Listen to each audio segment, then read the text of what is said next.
Hey everyone, have I here been on a video on Dragon Ball Z Dokkan Battle. In this video, we're going to be doing a full breakdown of the Extreme Z Awakening details for the Dokkan Festival exclusive INT Angel Golden Frieza. So with that, if you're new to my channel, like, subscribe, comment below, do all that good stuff. Let's go ahead and dive right in. And of course, this information dropped on the official JP version of the game on its official Twitter page. And yeah, this is in a unit that really needed help. And for this Extreme Z Awakening and being a Dokkan Festival exclusive, they did a really, really good job. So let's go ahead and dive into the changes here and all the details. Now, first and foremost, we expected the leader skills really just go from the category Key plus 3 Resurrected Warriors, HP 130% and attack and defense 170% to now 170% across the board for Resurrected Warriors. But they did do a really, really nice boost here in the INT type Key plus 3, now 120% versus 50%. So we should expect, I believe, the counterpart to this, the Super Saiyan 3 Bardock EZA, as the same kind of scenario here when it comes to leader skill. Now, let's look at the super attack here, the Great Death Beam. It basically kept it the same, but they added greatly raises defense for one turn. So that's a nice nice boost there at 50% boost for every super attack done for one turn. No stacking there, but hey, you know what? I don't know if we need it or not, because the passive skill here, the Proof of True Evil, you go from 150% attack and defense 50%, which was very, very low. And then you have this weird debuff thing that I really wish they totally removed, but superclass allies and enemies minus 15% to attack. They kept it sort of. They lowered the amount, but they did add 250% to attack. So a huge, huge boost at 100% additional to that.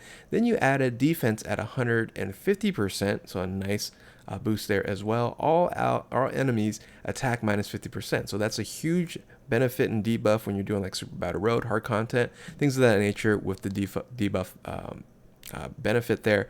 The superclass allies and enemies debuff stays though. They just should have just taken it off. They really did not need it. Now, if you are going up against superclass enemies, you are going to get an additional attack minus 7% on top of the 15%, so that's beneficial. But it really doesn't, and you're really not going to run any superclass allies on generally a team, but you might have this unit on other teams that possibly could be running superclass allies, and having that 7% debuff is kind of a nuisance, right? It's not, you're not going to really tell too much because it's only 7%, but still, they should have just removed it total. But on top of this, it's very interesting. If you are going to be facing a superclass enemy, you're going to get an additional attack defense 100%. So you're talking 250, 150, and then 100%. That's 350 and 250 to attack and defense against superclass enemies. So wild boost there. But we're not done yet. Attacks effective against all types when there's another representative of Universe 7. I always forget this unit was on that team. Category ally attacking in the same turn.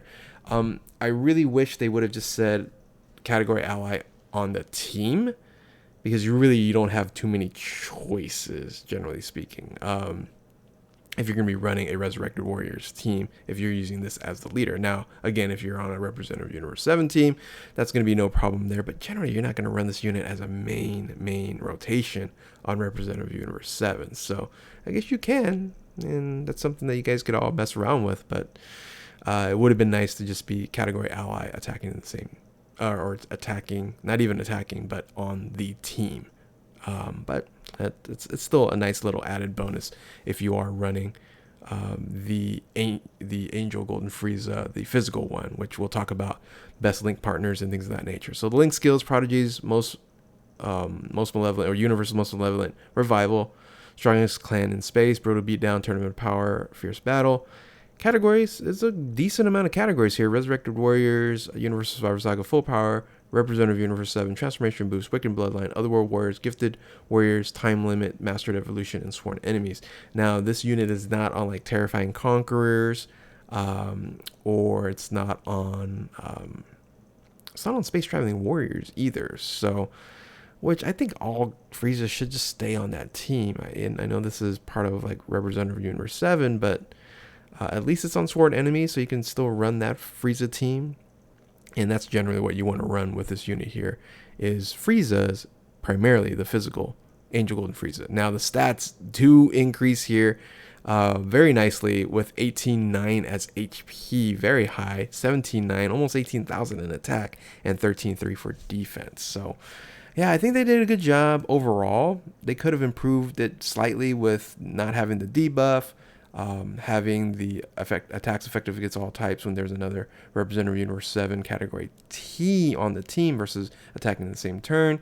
But everything else really, really beneficial overall. Now, if you're going to run this unit, I mentioned before, you're going to be running with this physical Angel Golden Frieza here, the transformation one. You are going to have 5 links. You're going to have prodigies, which boosts up at attack 15% at link level 10. These are all link level 10s here. Universe Most Malevolent, attack 20%. Strongest clan in space, all enemies defense minus 10%, plus 2 to key, which is the only, or actually, no, I'll take that back. I was going to say it's the only key link there, but you have Tournament Power, which is key plus 3 and attack and defense 7%. And you have Fierce Battle, of course, attack 20%. No big bad bosses. That is a shame for both of these units here, but all in all, if you're running this on a main rotation, you're going to be just fine. So speaking of main rotations, this is what it might look like if you're running Resurrected Warriors as the main rotation here, using the Friezas, using the physical transformation Angel Golden Frieza, and then you're going to have to probably put in the transformation Frieza, I guess, on there. Now, if you needed to run another Representative Universe 7 to get effectives against all types, you're using this unit here as a Resurrector Warrior. Not too many options in reality. In reality, it's not all that great. Now, you do have some sub options for main rotations, like taking this unit out, or both of those units as those Frieza, and you can run like a couple Broly's there, maybe a Kid Buu combination or Bojack combination, Majin Vegeta combination for that. But all in all, that second main rotation isn't as strong as some other teams that are out there. Now, you have some decent support units, especially with Garlic Jr., of course. That's always great. The Migra, it works fine. And then the EZA Metal Cooler, which needs another EZA now. But again, some decent support on this team if you're going to be running main rotation EZA Angel Golden Frieza. So, but all in all, like I mentioned before, I think they did a good job overall. Couple tweaks would have been fine. Tell me what you guys think in the comment section below with all these changes here in this EZA. Excited for it. You got Tanabata kind of around the corner for JP. You got 7-year anniversary for the global version of the game. Kind of semi-dead right now, but of course, at least you got this going on the JP version game for a little while. But there you have it. So with that, if you are new to my channel, like, subscribe, comment below, do all that good stuff. Thank you all for watching. Keep on Dokkaning. We'll catch you next time. Later.